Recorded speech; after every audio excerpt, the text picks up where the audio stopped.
Hello everyone, Foxy Fern here, and welcome to StoneHearth, currently in Alpha 17 that just got released today.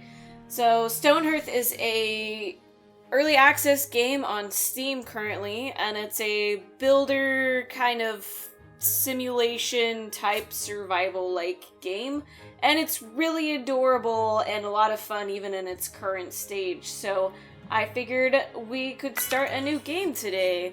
This is a story of a brave band of settlers from, we're going to do the Ascendancy just because I have the most familiarity with them, and they generally will come with the Temperate Zone. Now, I have tried the hard difficulty before, and it is just absolutely ridiculous, and I couldn't last more than a couple days because the goblins and everything are crazy hard, so we're gonna do normal. I wish there was kind of an in-between because normal is actually fairly easy, but it'll be more fun if we can last a little bit and you can actually see what the game is about.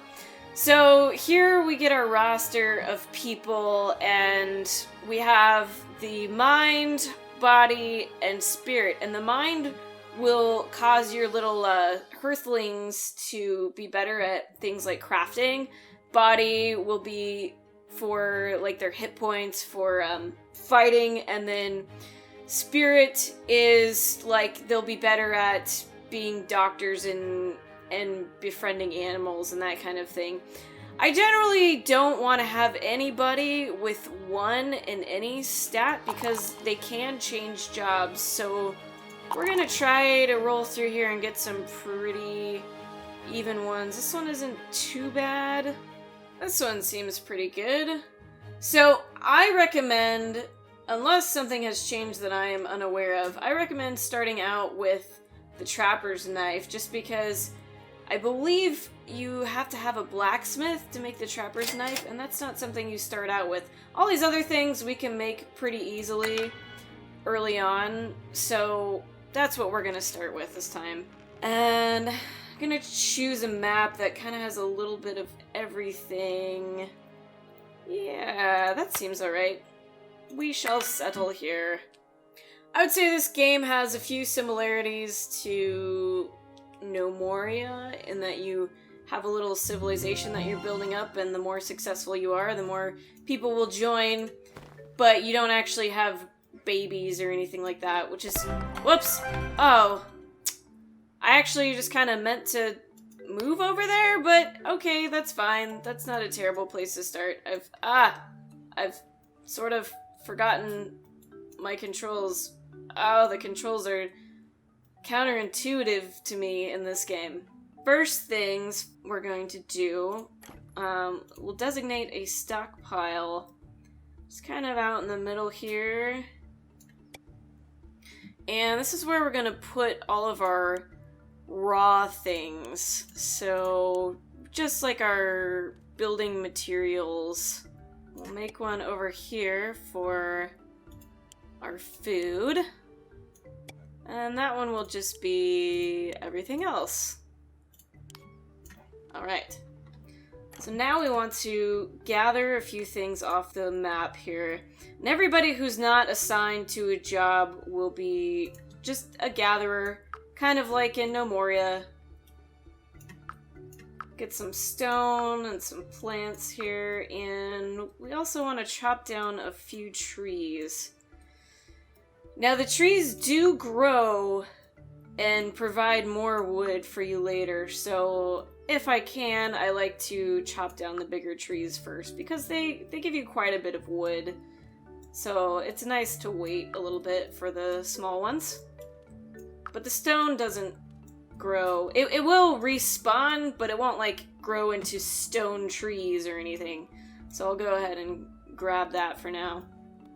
And who do we want to assign for our... Let's see, we have a carpenter, right? And a trapper. So the trapper is going to be a person that has a lot of spirit. Probably the most spirit. Whoa, that person's got really high mine. So we're gonna make Scarlet Jondal our trapper. There we go. And our carpenter, I can't remember if our carpenter ever gets from. Okay, so you can see here that people can eventually get promoted into other jobs in this tier, and I like to save my guys that have the higher mind stats for these later ones, and they can only be promoted to them from this lower one. So the carpenter, I don't want to waste a person who is a 6 on being a carpenter, so I'm gonna choose Idrea Harvad for our carpenter. There we go. A grizzled traveler approaches. Praise Sid, here's something to get you started. Oh, why thank you, Burly Hands. That food will last us for a couple days. So our trapping ground will designate an area, kind of like the stockpile, where we want to capture little critters. Look! Oh, look, it's so cute! Little Foxy Fern right there. Well, we're gonna kill him, because he also looks delicious, so, alas. And I don't want it to be too far away from our town, because then they'll have a much longer distance to walk back. And you want to make it pretty big, because even in a 20 by 20-ish, they'll only put about 3 traps in there.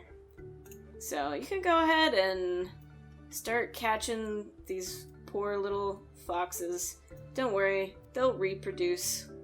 And, okay, we need to get started on our carpenter. Build a workbench. So once we build the workbench, we want to place the item in our world. And we're gonna put it kind of close over here to the stockpile so that they don't have very far to go. Look at these guys. Aren't they the cutest? The little pigtails. So you can either click on your workbench here, or you can also bring it up from this little crafting menu. And we start out with a level 1 carpenter, and some of these, a level 0 carpenter.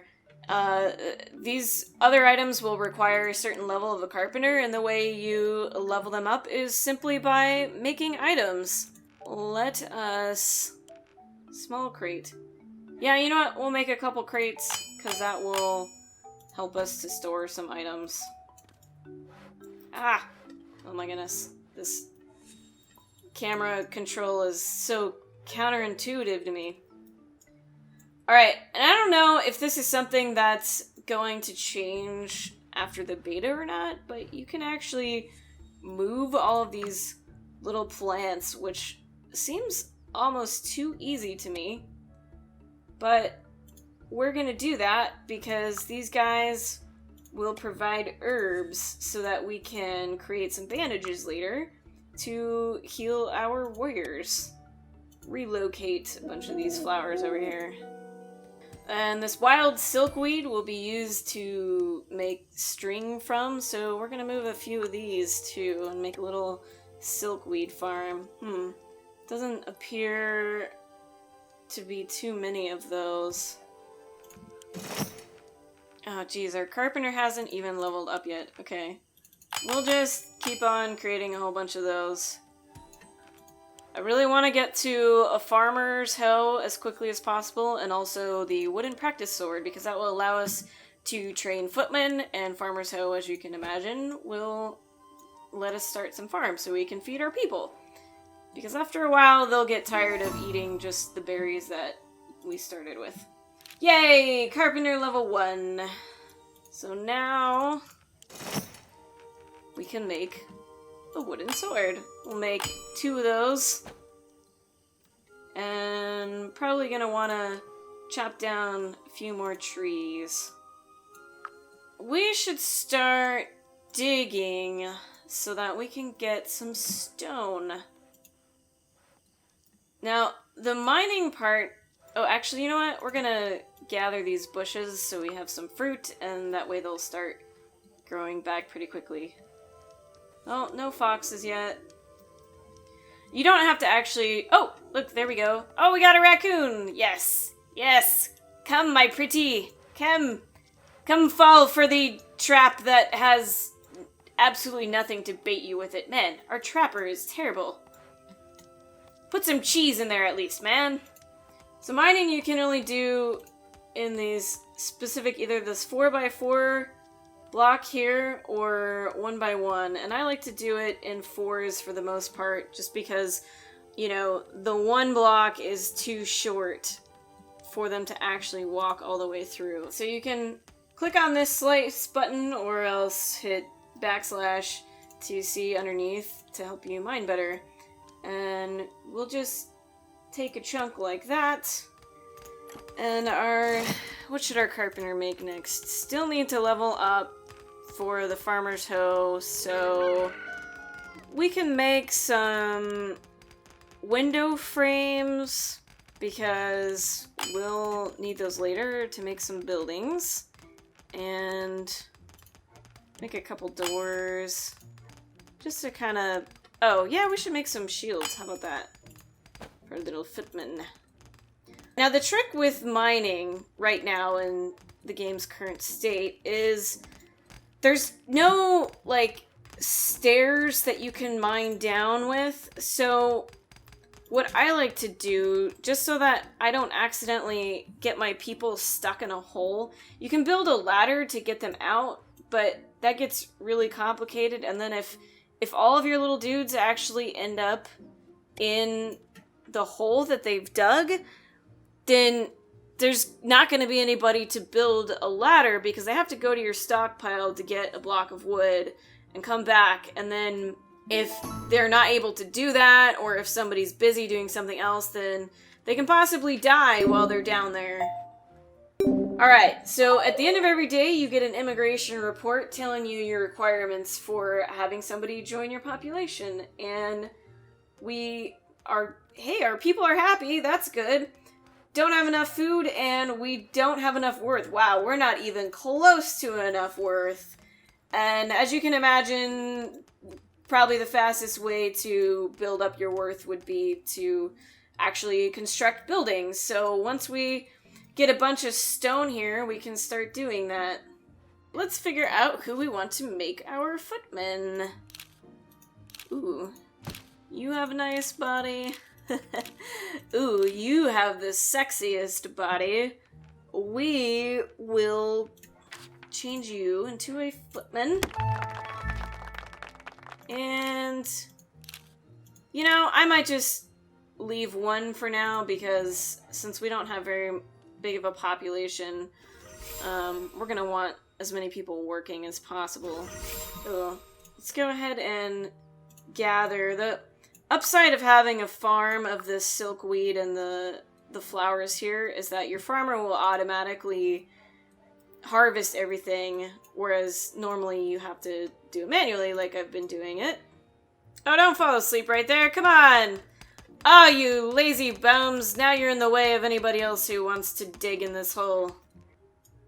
That does not look like a very comfortable position to be sleeping in, sir. Alright, Idria has reached level 2, so now we can create some farmers. Alright, we'll have a farmer, and an herbalist, and a mason. We might not have enough people for all these quite yet, but we'll just go ahead and make those items anyway, because we can, and it will level up our carpenter in the process. Okay, things are getting a little stocked up over here, so let's place some of these crates. I thought I could place a crate on the stockpile. Oh, no, that's right. You place the crate by the stockpile, and then you can decide what you want to put in them. You can also build your wood and stone into blocks at the carpenter here, so that they take up less space, and it also gives your little guy something else to level up on. We don't really have too much though, so I'm not going to bother with that, because once you do that, then you have to break them down to use them again. Let's assign Silene Nelvin to be our farmer. There we go. And, you know, we're not gonna worry about an herbalist right now until we start getting attacked. So we can go ahead and designate our farms. We don't need anything too super huge because we don't have a lot of people right now. And if you farm too much food, then your food will actually go rotten and you'll just have to throw it away. So we do want to have a variety because your people will be happier if they have different foods to eat, which makes sense. We would get tired of eating only turnips after a while. So we'll do turnips and carrots. I think it only takes about a day for these things to grow, so they'll get food pretty quickly. I think that is a good place to stop for our beginnings of Great Graniteshire, as our place is apparently called. So thank you very much for joining me, everyone, and I look forward to seeing you next time.